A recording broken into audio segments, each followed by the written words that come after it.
guys, welcome back to my channel. It's your girl, the Brooke Ashley, and today we are here to discuss The Real Housewives of Atlanta, Season 15, Episode 5, and baby, the way I have so much to say, because Marlo, if you do not check yourself in to the nearest facility, then I know something. For the 3 Marlo fans who continue to jump in my comments and say, well, Kenya used to be a villain, and what about when Kenya pushed Kim Fields that one season? Let me just say this. I didn't care for Kenya when she first came on this show. I thought that she was very nasty. I will never deny the fact that Kenya used to be a villain on this show because she was for a very long time. However, we never saw her try to kick somebody's door down while their child was in the room. So I'm sorry, but even with Kenya, when she was in her villain era, she still wasn't as toxic as Marlo. Again, I'm not going to deny that Kenya was very nasty, and I would say borderline evil back in the day. But she is trying to make a change. And I can see a change in her, but I do not see a change in Marlo. There has been no evolution. There really hasn't been any growth. And Marlo's very violent, and she's also very fixated on Kenya as well. So that adds another layer to the madness. But y'all, let's just jump right on into it because I have a lot to say, and you guys already know that we don't have a minute to spare. So we start off this episode right where we left it last week, with all of them in the hallway. They're right in front of Kenya's door, and Marlo's still banging on the door like a nut. Kenya's talking about, girl, if you don't get away from this door, I'm gonna call the police. So you have Marlo still taunting her, calling her by her middle name, Summer. And I was a bit surprised when Sheree was like, wait, who's Summer? I'm confused about that. Why does Marlo keep calling her that? So they were like, girl, that's her middle name. Now, Sheree, I was a bit surprised when you asked that because I'm like, aren't you and Kenya good friends? How do you not know your good friend's middle name? Because I'm sorry, I know all of my close friends' middle names. Like, I don't know. I mean, that might be a petty point, but I just feel like I was a bit surprised that Sheree didn't know that. So Marlo's still screaming in the hallway like a nut, and she's talking about, this is what that old young lady always does. Every single time, she just goes away. I don't like that. The fact that she's so disrespectful. She's older than me. And I'm like, Marlo, you guys are in the same age range. You're like 48, 49. Kenya's 52, 53. You're like 4 or 5 years apart.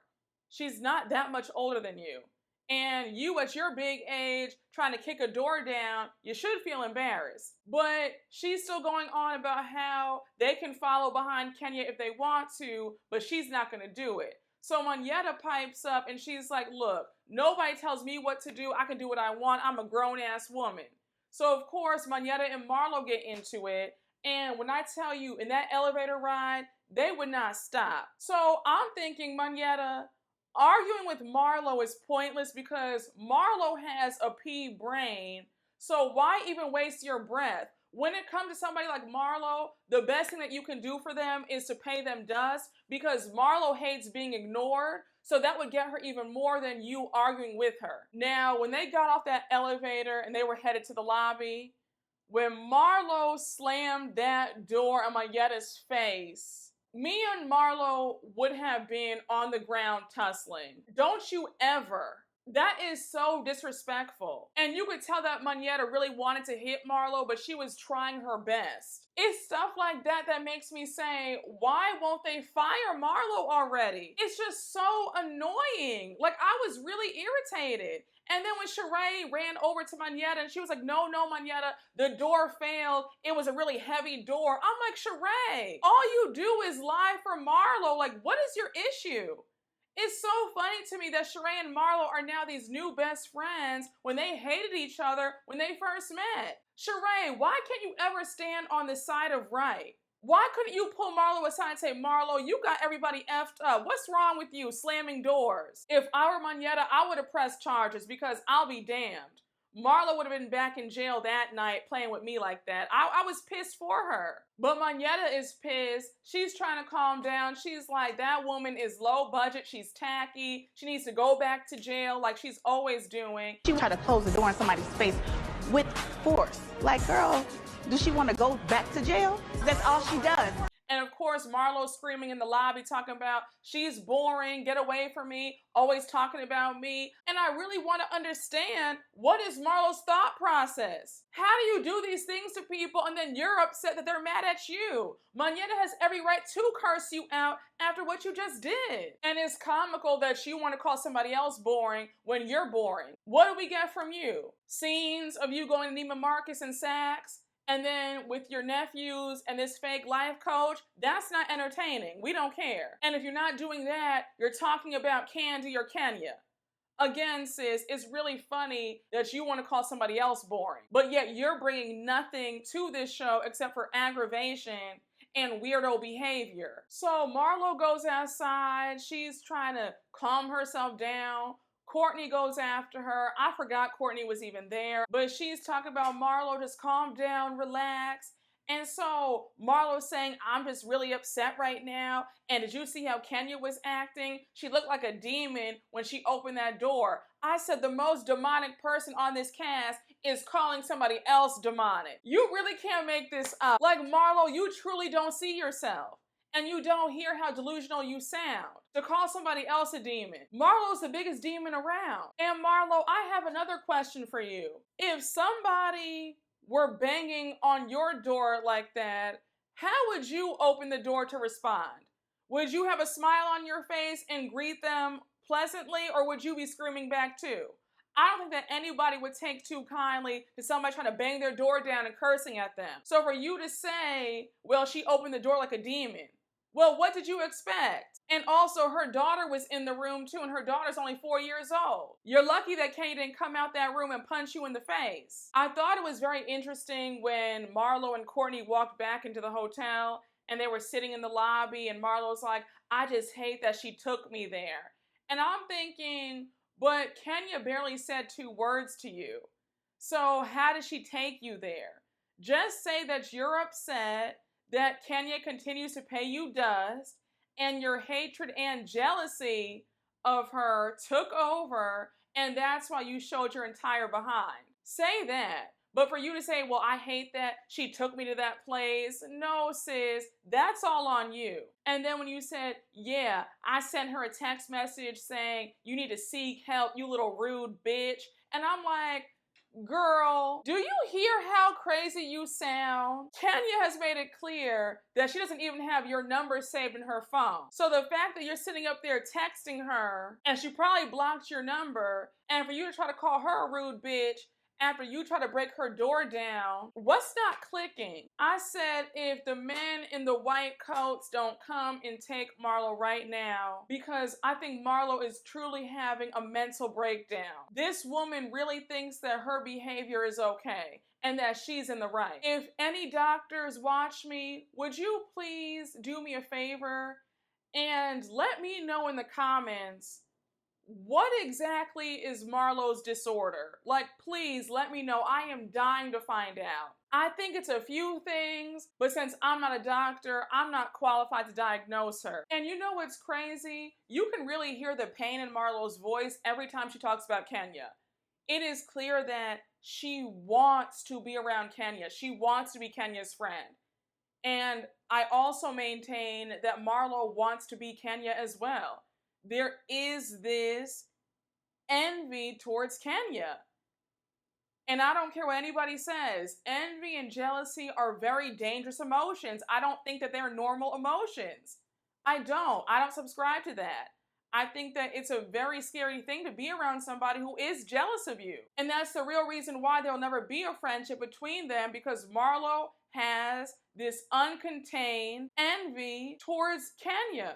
It's not admiration, which she keeps saying that it is. It's none of that. This is jealousy and envy at its purest form. And we are watching this play out. And if I were Kenya, I'd be getting a restraining order. That woman would not be able to get anywhere around me or my daughter. that would not be happening. But we do switch over to see Sonya, Monyetta, and Sheree talking.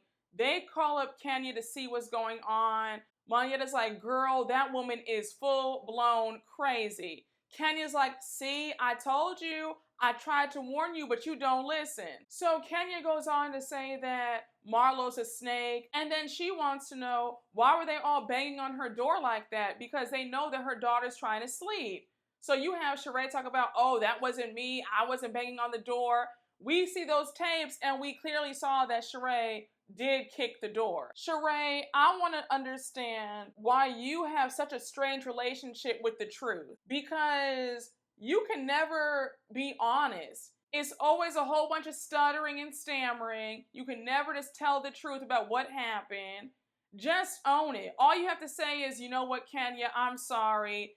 I kicked the door too. I thought it was funny. Like, we shouldn't have done that. But all that lying and, oh no, girl, that wasn't me. That was Marlo. Yeah, she shouldn't have done that. It's like, Sheree is so spineless. So now Sonya interjects and she's like, Kenya, I have a quick question for you. What are the rest of the plans for this trip? Because you know that I have to work tomorrow morning. I have my NBC correspondent job, so I have to go back to Atlanta. Then I'm going to come back here, but I do want to know, besides the football game, what else is planned? So at this point, Kenya's annoyed. She's like, you know what, Sonya? If you want to go. Just leave. Don't come back. It's fine. Sonya's pissed. She's like, you know what, girl? Say less. I'm out. Now, let me just stop right here.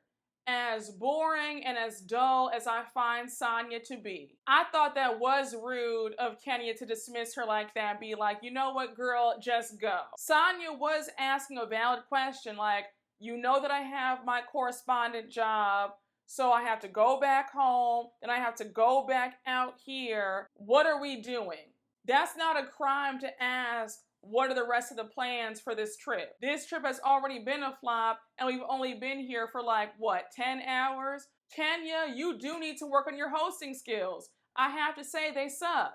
You're not the best hostess. Everybody has their strengths and their weaknesses, but planning trips really is not your strong suit. If I'm being honest, Kenya should have just gone on this trip by herself. I would not have made this a girls' trip. But Sonya goes back to her room to pack her bags up, and now Sheree is like, look, Kenya, we do want to know what is going on. Like, is it just the football game? And now Kenya reveals that the reason why they're really there is to see her perform at the halftime show at the football game. So Sheree's like, oh my gosh, Kenya, that's amazing. We all came here to see you. Why didn't you just tell us this from the beginning? And you know it's bad when I agree with Sheree, because even I was like, yeah, girl, you should have just told everybody this from jump. I think they all would have been in better spirits had Kenya just told them that she was performing. I thought it was really petty of Kenya when Sonya came back down and Sonya was like, look, what Kenya said to me wasn't right. And they were like, Kenya's still on the phone, girl. She can hear you. And then Sonya said, hey, Kenya, it's me, Sonya. Look, you kicking me off this trip like that isn't cool. I don't like that. I thought we were better friends than that. And then Kenya said, excuse me, who is this? And Sonya said, okay, so now you don't know my voice now? I'm out. I was like, damn, Kenya, that was real petty. Sonya has a very distinct voice. You know good and damn well you knew exactly who that was on the other line. Now, Sonya really had me yelling when she said, now, Marlo, if Kenya kicked me off this trip, I know damn well that she wants you off this trip. So why are you still here? So Marlo's talking about, oh, I'm not kissing no bitch's ass. And I'm thinking, Marlo, why do you want to be somewhere where you're not welcome? If I know that somebody does not want me there, trust and believe I am not pressed to be around anybody who does not want me there, okay? I'm trying to be where I'm celebrated, not tolerated. Like, I'll be just fine. Shout out to everybody. I have fun. Oh! Shout out to everybody. I had fun. I gotta be good.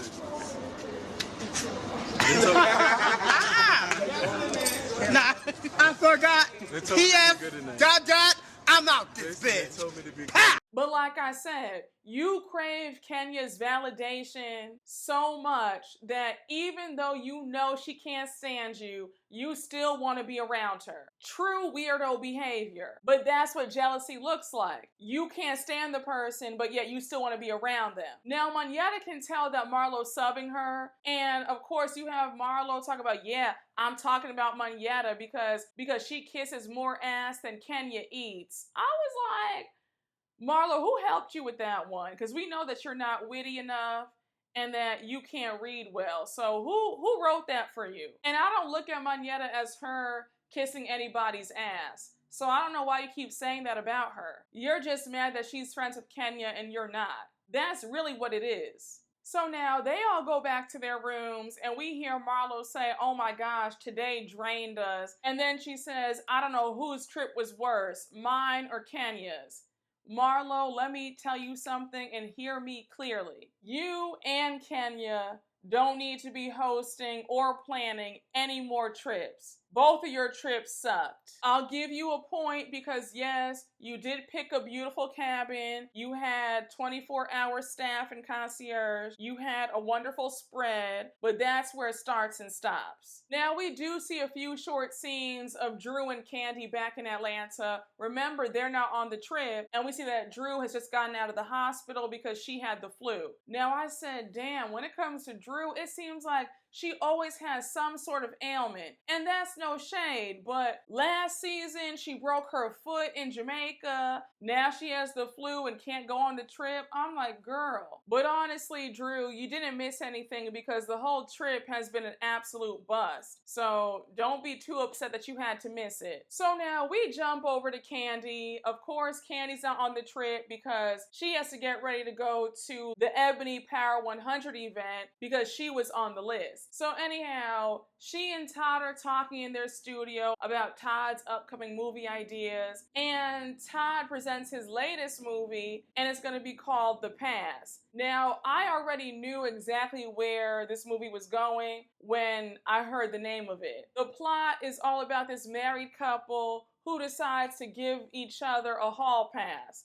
Now, why am I not surprised when it comes to Candy and Todd? Like, that would be right up their alley.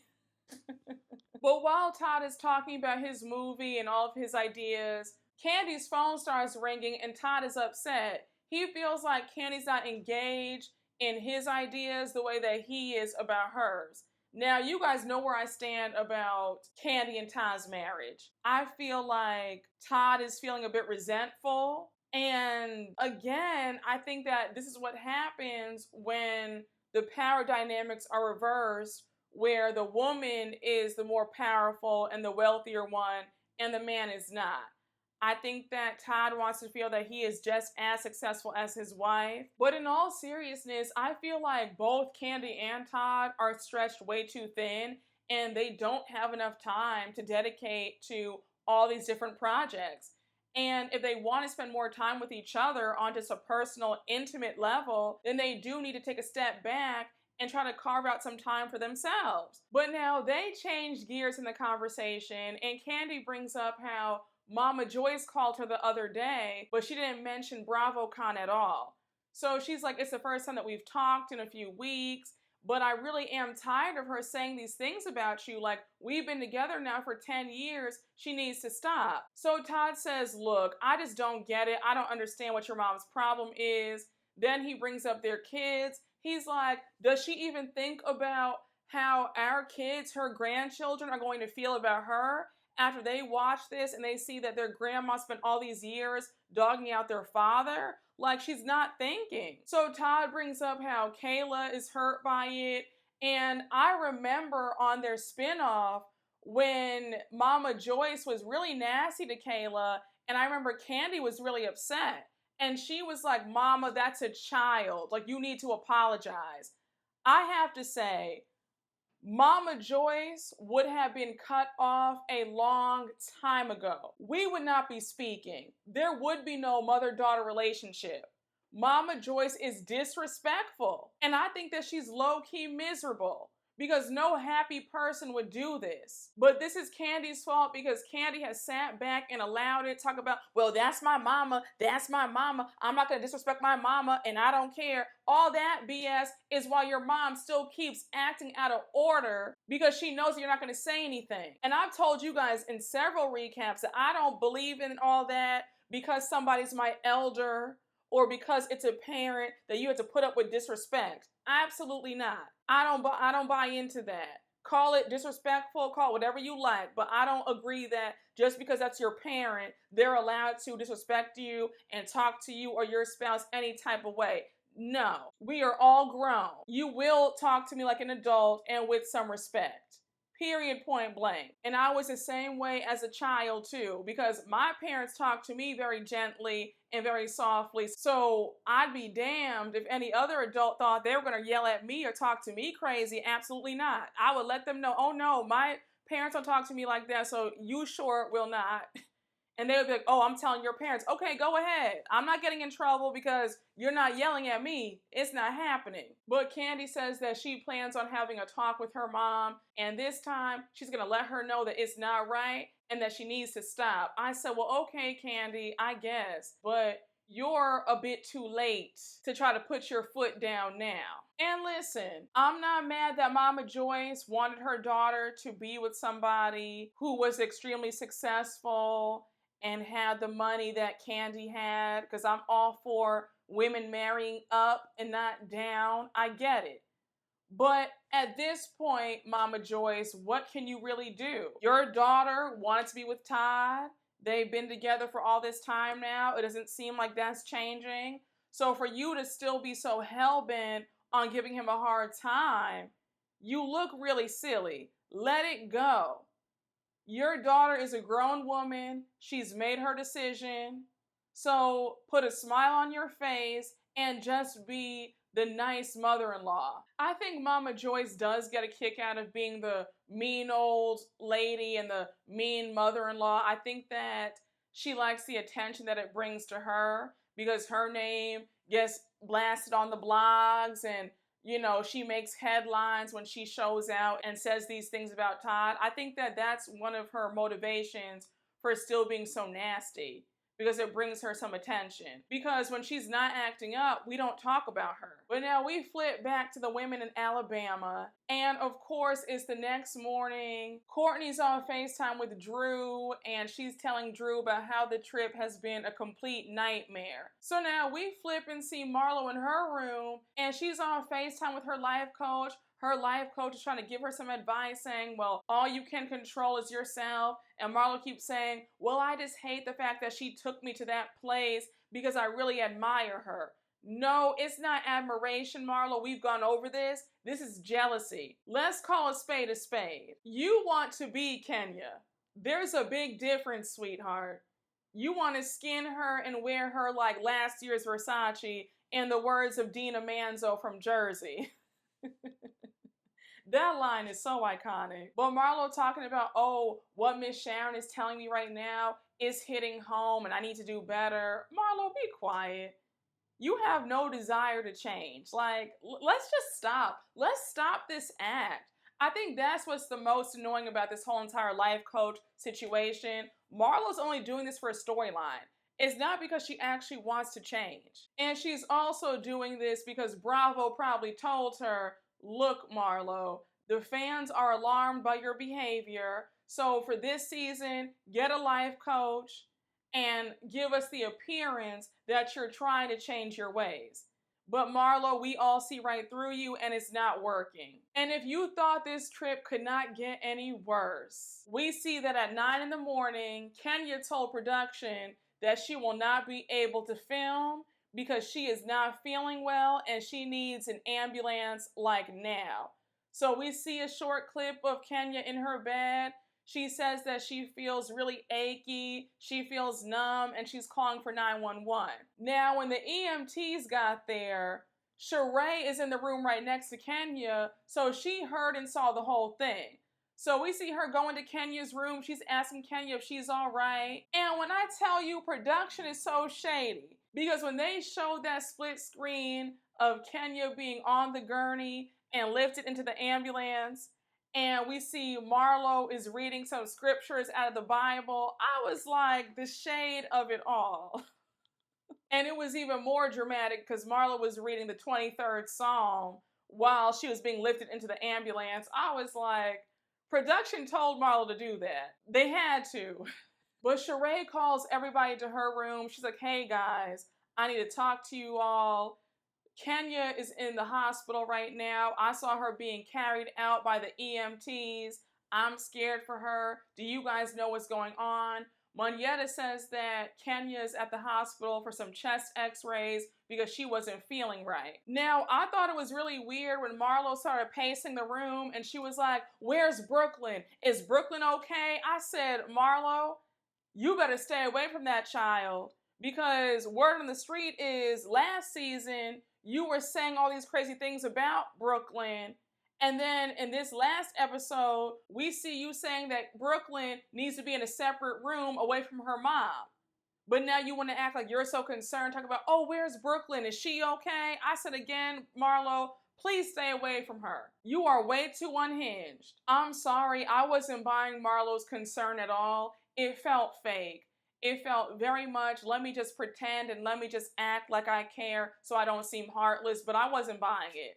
And then it was all that, oh, is she okay? And, what's happening? And I just feel so sorry. I was like, Marlo, please shut up. So now Monyetta shares that her mother passed away in July and it's still hard for her. So to see Kenya in this state, she's really emotional. So at this point, Monyetta breaks down crying and they all run to comfort her. Sheree's giving her a hug. She's like, oh my gosh, Monyetta, I had no idea. I'm so sorry. And then you have Marlo talk about, oh, here you go. Here are some tissues. And I'm like, Marlo, what's going on?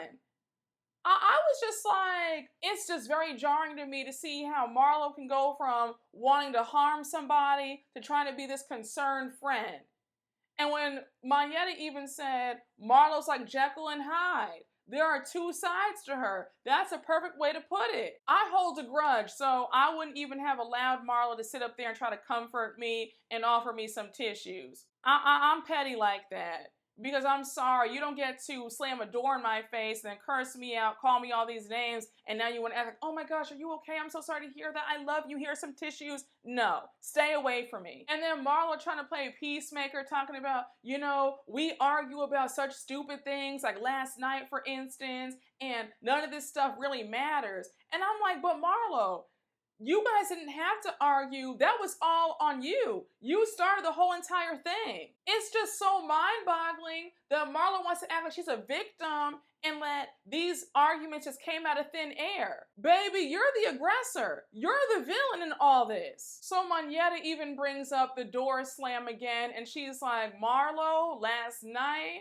girl, you were on one. Because you slamming that door in my face, and Marlo's like, no, I didn't do that. Like, I was just so drunk, I forgot. Maybe I did do that, but I don't remember that. Of course, here goes Sheree, still covering for Marlo. She's like, no, girl, the door was just so heavy. I'm like, you guys are both just so pathetic. Once again, I wouldn't even allow Marlo to talk to me. There would be no explanation about what happened. Stay away from me. And then when Marlo wanted to hold hands and pray, I said, absolutely not. No. Marlo's prayers aren't even touching the ceiling. I would have walked right out. I'm not playing this. No, girl, you can't pray for me. You can't pray over me. Don't even say my name in any of your prayers. I don't play that. I can pray for me and Kenya on my own. I don't need you. But we see them all packing up to go back to Atlanta. And we see Marlo FaceTiming Sonia. She's informing her that Kenya ended up in the hospital. So now we see them all in the lobby at this point, and they're waiting for their car. Now, I was surprised that Sheree actually bought them all breakfast. I was like, oh, okay. We've yet to see Sheree treat anybody to anything, so that was nice to see her be considerate for once. Every couple of years, I guess Sheree's able to be a decent person. Who knew? But Sheree's giving them all updates on Kenya's status, and Marlo's like, yeah, well, I tried to send flowers to the hospital, but they told me that she had already discharged and she's no longer there. So now I'm thinking, Marlo, just leave Kenya alone. Don't send her anything. Don't send her chocolates. Don't send her flowers. Don't send her a get well soon card. Leave the woman alone. She does not want anything from you. You have done and said enough. And one of y'all made such a fantastic point in my comments in last week's recap, where you noted that Marlo's family dynamics are so toxic that they'll curse each other out, they'll try to fight each other. And because Marlo is the one with the money in the family, they all fall in line. That's why Marlo's really pissed off at Kenya and Candy, because she can't buy them. And they're not going to sit up there and take her BS the way that her family does, because her family is dependent on her for some money. But then you have Marlo asking Monyetta if she can show them the dance routine that Kenya was going to do at the football game later on today. So Monyetta shows them the choreo that she had already rehearsed with Kenya, and they're all like, okay, girl, like that's lit. Marlo even admits that Monyetta is a great dancer.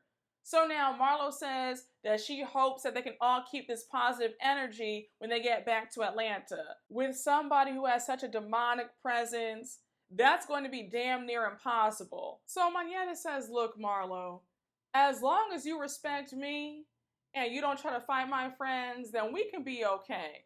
And then Marlo's talking about, oh, well, I can't promise that. I'm like, Marlo, you are a grown woman. What is your issue? Why do you even want to act like you don't have any sense or any home training at your big age? Like, what is your deal? What are you teaching your nephews? And don't you have that organization where you teach young ladies to become young women? What are you showing them? So now Courtney interjects and she's like, Sheree, I have a question for you. How are you going to act around my wonderful cousin Drew now when we get back to Atlanta? So Sheree shades Drew. She's like, well, I've yet to see the wonderful part of your cousin, but I will say that she did call me and we settled a few things. I thought that we were making headway to being friends, but then we went a few steps backwards because I saw a recent interview that she did where she's just up here lying about me. Now, the interview that Sheree's referring to is the interview that Drew did where she outed Sheree for taking all the She by Sheree stuff back after the reunion. So they all head back on the road to Atlanta. And now you have Sheree talking about she's proud of Marlo. I was like, proud of what?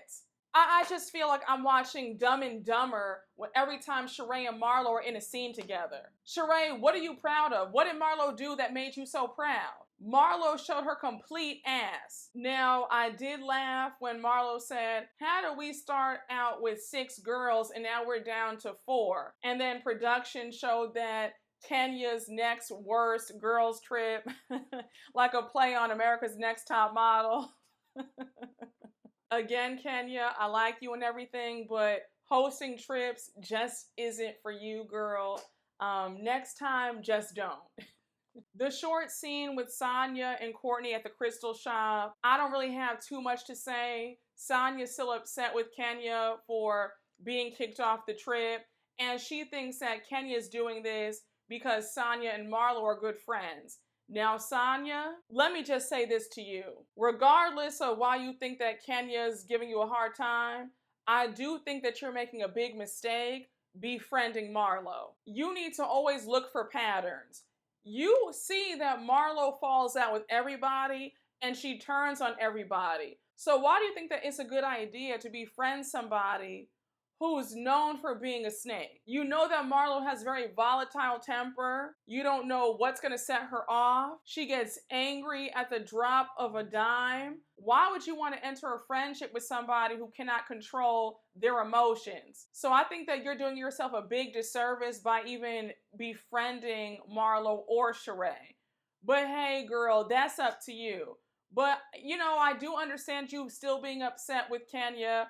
I would have been annoyed too because, like I said earlier on, that wasn't right for Kenya to kick you off the trip like that. Now, this next scene when Sheree went over to Kenya's house and she brought her that little gift basket of ginger and vitamin D and all this other stuff for Kenya to get well, I thought that was nice of Sheree because, again, we don't really see Sheree being a good friend to anybody. So that was actually lovely that Sheree did something kind of nice for somebody other than herself. But anyhow, Kenya's telling Sheree that all this sickness has got to stop.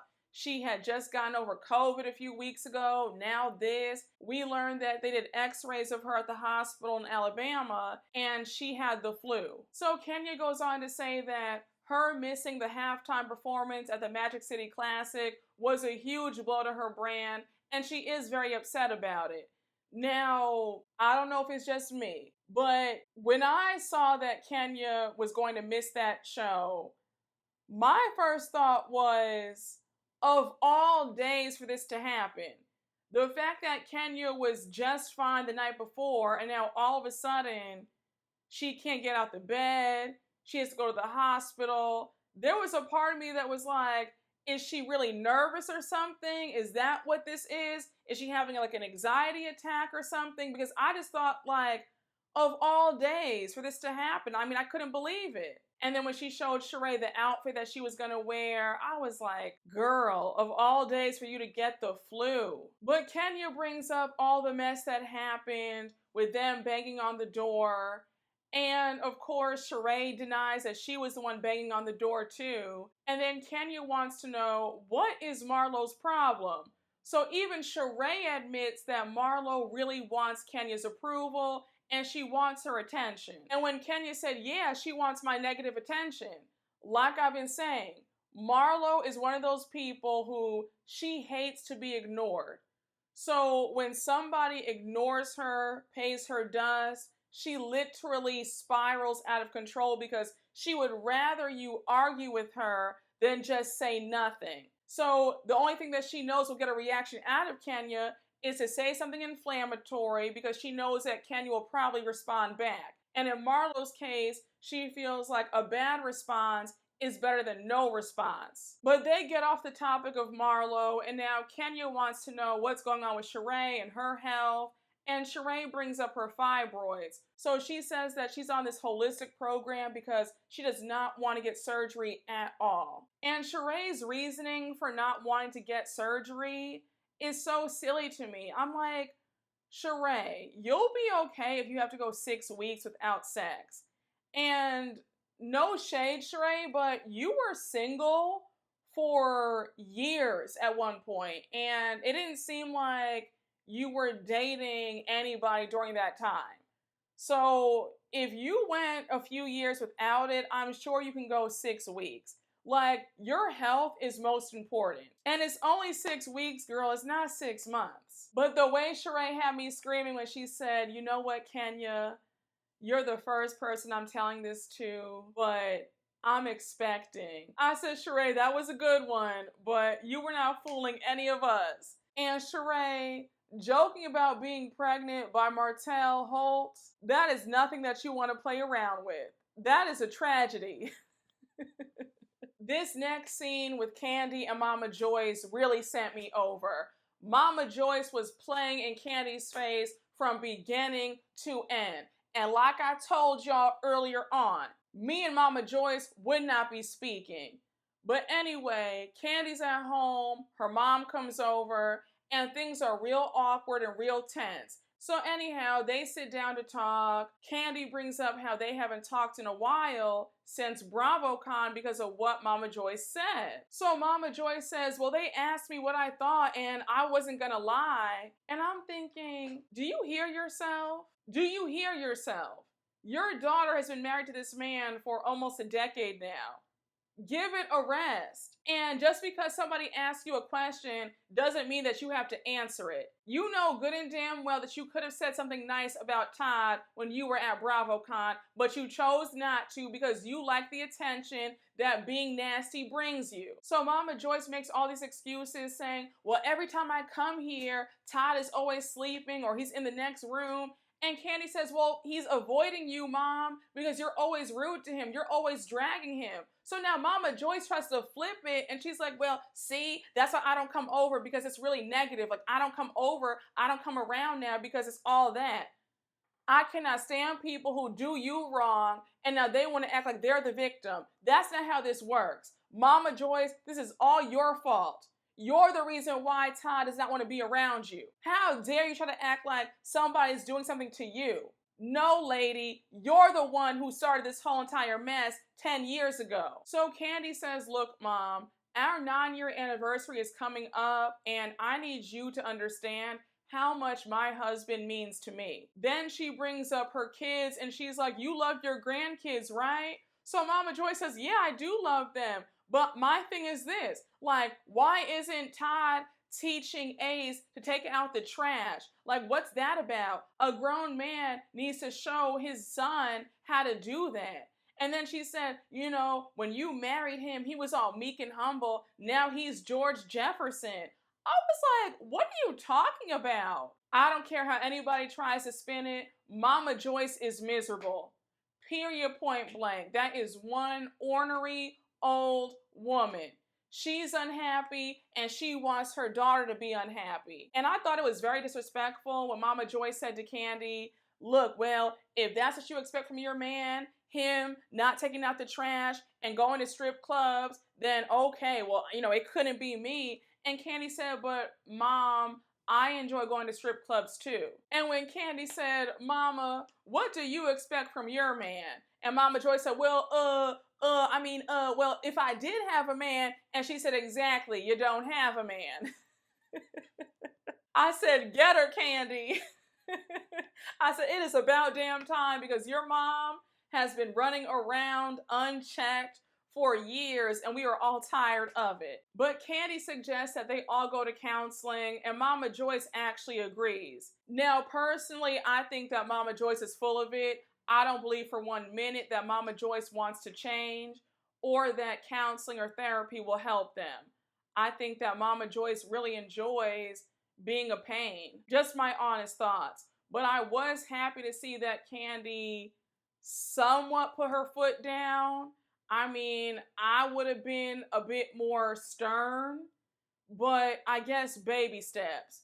But Candy, this is what happens when you wait too late in the game to speak up. If you had nipped this in the bud from beginning, your mom would have gotten the memo and she would have stopped. But now we get to the last scene of the episode and we see Kenya, Drew, and Sheree hanging out. They're going to get a vitamin drip because they've all been hit with some sickness and some illness these last few months. May I tell you, the way I want to do a vitamin IV drip so badly, like they look amazing and I love stuff like that. So I will definitely be doing that sometime during this summer, but I digress. But anyhow, they're all there and the exchange between Drew and Sheree was real icy. Drew was trying to hug Sheree and Sheree was like, no, I can give you a high five, but that's about it. Now, Drew, you know how Sheree is. I wouldn't even have gone over there trying to give her a hug because I would never give Sheree that kind of satisfaction. It reminded me of when Wendy went over to hug Giselle in this last season and Giselle turned her down. I was like, yeah, girl, I'll be damned.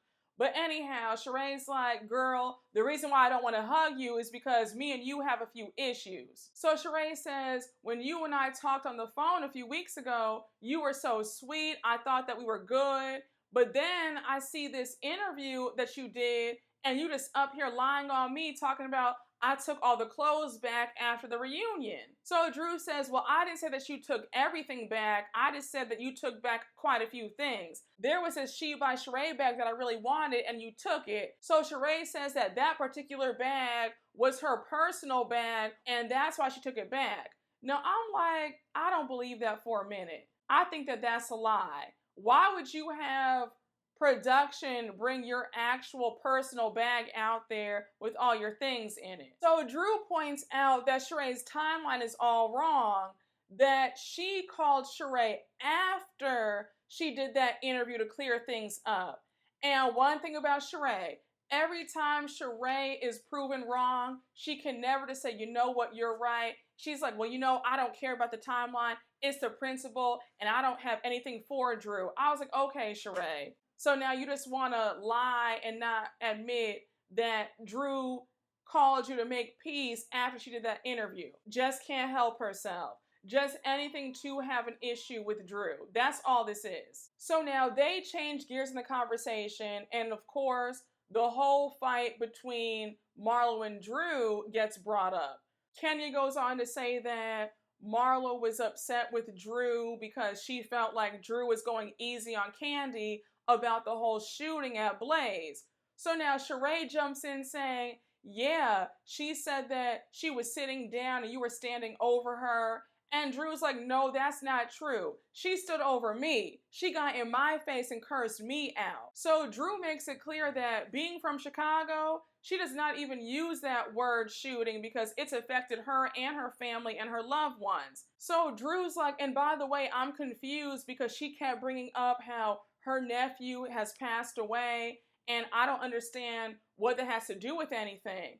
So Sheree clears it up and she says that her nephew used to work at Candy's restaurant and his roommate also worked at Candy's restaurant, and this roommate shot and killed Marlo's nephew. And I was so happy when Kenya jumped in and said, okay, but that has nothing to do with Candy and her restaurants. And that 100% is not on Candy. That has nothing to do with Candy. And Marlo looks crazy and pathetic trying to blame Candy for her nephew's passing. And now Kenya brings up how Courtney texted her and she's like, Drew, did you give your cousin my number? Because she texted me inviting me to something. And we learned that Courtney's going to be hosting this team building event so that all the ladies can get along. Now, from the looks of things, that preview that we saw is about to be an all-out war between Candy and Marlo again. And it looks like this time, Candy is not having it. And that's where the episode ends. But guys, that was my recap. And Marlo, please do us all a favor and seek out some help immediately. Don't walk, run. Run to the nearest therapist, run to the nearest facility, and get the help that you so desperately need. I don't agree that Marlo's antics are giving the show some drama and some spice. And people keep saying that, well, if Marlo weren't on this show, then what would this season be giving? We don't need to see toxicity and such rage. We just want to see some fun, lighthearted shade and, you know, some cute trips, some fashion, some glamour. Give us that. Not all of this unhinged, weirdo, jealous behavior where somebody's trying to slam doors in people's faces and trying to bang the door down while their kid is in the room. Like, I don't want to see that. That's not fun to me. Again, just my thoughts, but I'm going to stick it out with Atlanta. I'm going to hope and pray that things pick up and get a bit better and less crazy. But until then, I'm going to need for Miss Marlo to go and see the lady. All right?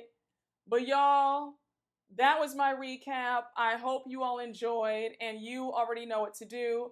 Please make sure to like, comment, and subscribe, and I will see you all later. Bye.